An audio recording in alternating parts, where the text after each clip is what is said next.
നമ്മുടെ വീടിൻ്റെ തൊട്ടടുത്തുള്ള ഒരു ചെറിയൊരു തോടാണ് ഈ കാണുന്നത്. രണ്ട് സൈഡും കവുങ്ങും തെങ്ങും വയലും എല്ലാമായ ഒരു ചെറിയൊരു ശാന്തമായ തോടാണ് ഈ കാണുന്നത്. അപ്പോൾ ഇന്നത്തെ പരിപാടി എന്താണെന്ന് വെച്ചാൽ വലയിട്ടിട്ട് മീൻ പിടിക്കലാണ്.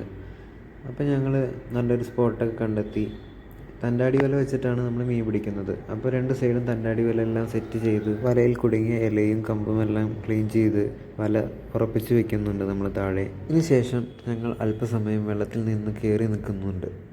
എന്നിട്ട് കുറച്ച് നേരം കഴിഞ്ഞ് ഞങ്ങൾ വല ചെക്ക് ചെയ്യുമ്പോൾ കണ്ട കാഴ്ചയാണ് ഈ കാണുന്നത്. വലയുടെ കണ്ണി കുറച്ച് വലുപ്പമുള്ളതിനാൽ ഞങ്ങൾക്കെല്ലാം കിട്ടിയിരിക്കുന്നത് ഏകദേശം ഈ സൈസുള്ള മീനാണ്. ഈ മീനിനെ ഇവിടെ കോലാൻ എന്നാണ് പറയുന്നത്. വലയിൽ നിന്ന് നമ്മൾ മീനിനെ എടുക്കുമ്പോൾ മീൻ കയറിയ നേരെ റിവേഴ്സായിട്ട് എടുക്കണം, അല്ലെങ്കിൽ വലയിൽ സ്റ്റക്കായി പോകാൻ ചാൻസ് ഉണ്ട്.